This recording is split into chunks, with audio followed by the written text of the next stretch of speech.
पिछली वीडियो में पिछले पार्ट में मैंने आप लोगों को आलेखी विधि और कैसे आलेख बनते हैं, दंडारेख, वक्र कैसे बनते हैं, बारंबारता, बहुभुज, संचयी बारंबारता, वक्र, तोरण, या ये सभी चीज़ें मैंने आपको बताई। आज हम आपको अपने वीडियो में बताएंगे कि समांतर माध्य एक तरह का एवरेज होता है। किसी भी पदों का जो एवरेज निकाला जाता है कि कितने पद दिए गए हैं और उनका एवरेज क्या होगा, उसे हम समांतर माध्य कहते हैं। आइए यहाँ पे पहला क्वेश्चन लिखा हुआ है। एक सिंपल आंकड़े जब दिए जाते हैं, समांतर माध्य के लिए 3 तरीके के आंकड़े दिए जाते हैं। पहले तो इस तरीके से दिए जाते हैं। दूसरा जो क्वेश्चन देने का तरीका है कि यहाँ पर पद दिए होते हैं और उनमें पर्टिकुलर बारंबारता, यहाँ पर बारंबारता एक जैसी नहीं है, सभी पद अलग अलग दिए गए हैं। तो यहाँ पर इनका समांतर माध्य ज्ञात करने के लिए अलग तरीका है। और यहाँ पर जब आंकड़े दिए जाते हैं लेकिन पद केवल इस कंडीशन में लिखे हो, पर्टिकुलर पद, यानी जैसे यहाँ पर 15 की बारंबारता जो है 5 है, 20 की 8 है, ऐसे दिए होते हैं। और तीसरा एक टाइप और दिया जाता है, उसमें वर्ग अंतराल करके। तो आइए सबसे पहले हम आंकड़े, जो सिंपल आंकड़े दिए होते हैं, उनका समांतर माध्य ज्ञात करने के लिए क्या करते हैं। तो उनका समांतर माध्य ज्ञात करने के लिए फॉर्मूला होता है समांतर माध्य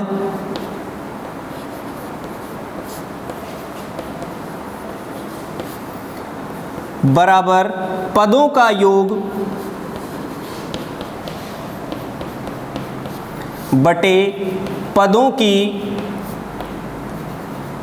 संख्या। पदों का योग बटे पदों की संख्या। अब यहाँ पर पद जो दिए गए हैं उनकी संख्या कितनी है और कैसे किए जाएंगे, आइए हम आपको बताते हैं। यहाँ पर समांतर माध्य निकालने के लिए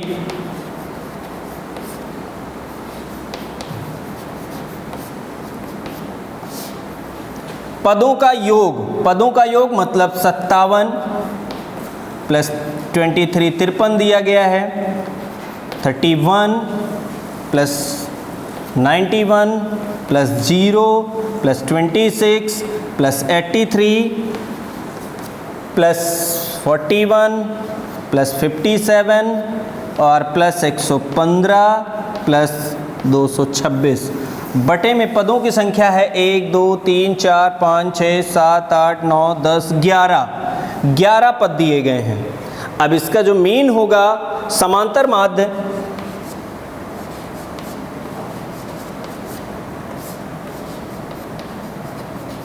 बराबर सभी पदों का योग करते हैं। 6 5 11 7 18 18 1 19 19 और 9 19 और 9 28 29 30 30 और 10 40 का यहाँ पर 0 आ जाएगा, 4 कैरी करेंगे, 6 7 7 5 12 4 16 16 और 8 24 2 26 26 और 9 35 35 और 10 45, यहाँ पर 5 हो जाएगा और 4 1 5 550 बटे 11। यहाँ से इसको काट दिया जाएगा तो इसका समांतर माध्य जो आएगा वो आ जाएगा 50। इसका समांतर माध्य जो होगा ये 50 होगा।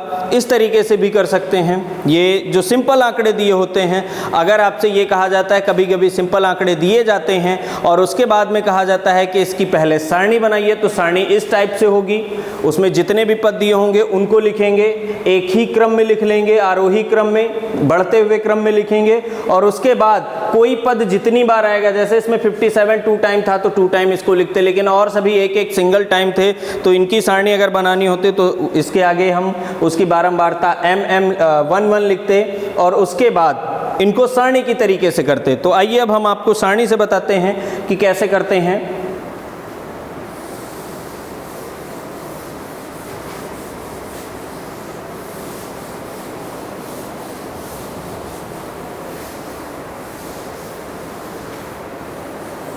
यहाँ पर एक क्वेश्चन दिया गया है पद, तो पद आपके दिए गए हैं,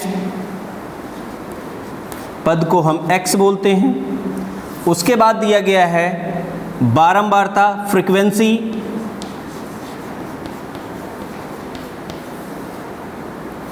इसे f बोलते हैं।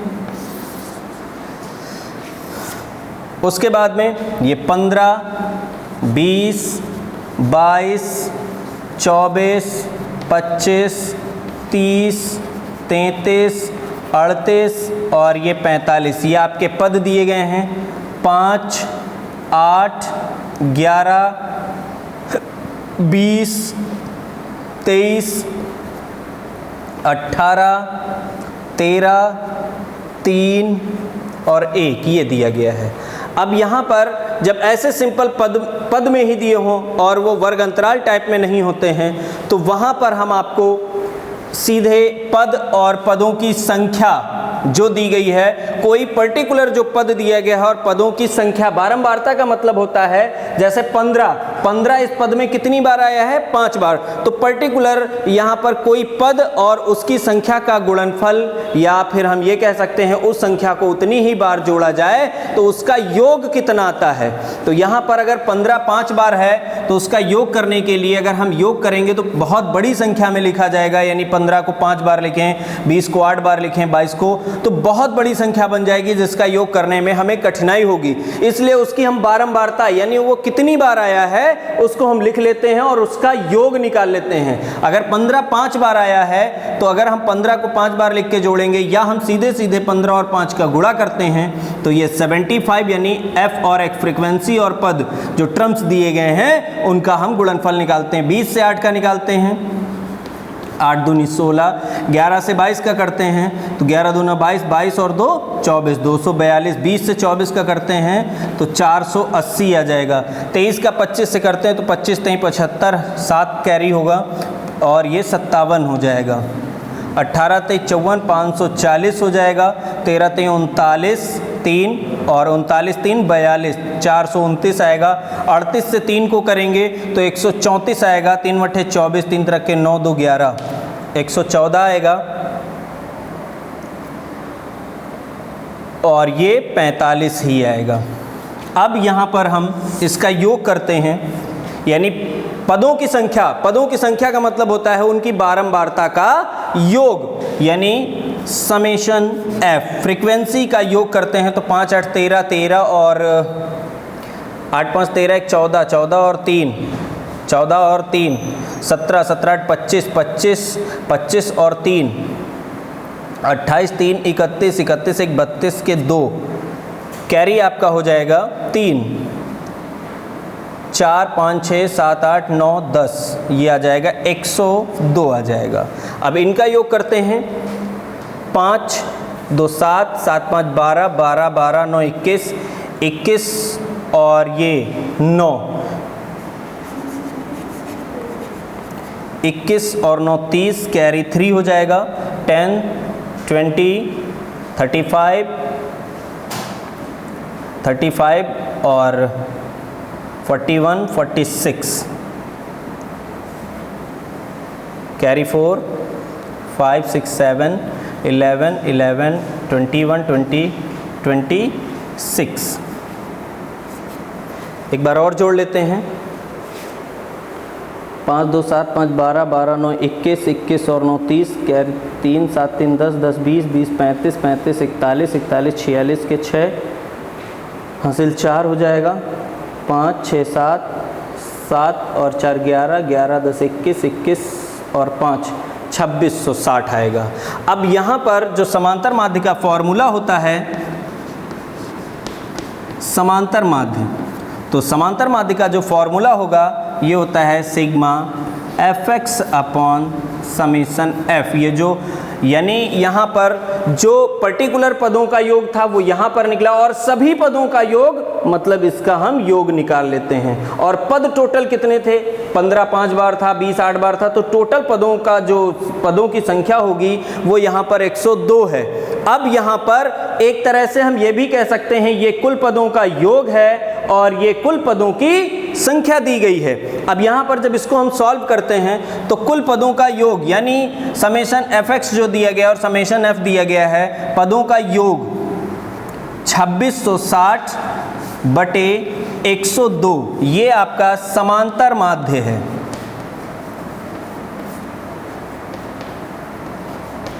अब यहाँ पर समांतर माध्य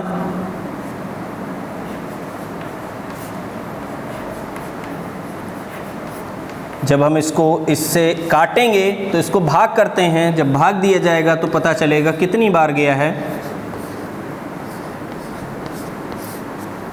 यहाँ 2 बार हो जाएगा तो 204 आएगा।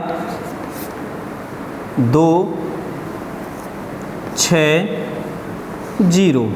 अगर अब हम इसको 6 बार करेंगे तो 6 बार जाएगा नहीं, 5 बार करते हैं तो ये 510 हो जाएगा और यहाँ पर ये आपका बचेगा 6 बार जाएगा। 6 बार करते हैं तो ये आ जाएगा 612, बचेगा यहाँ पर 8।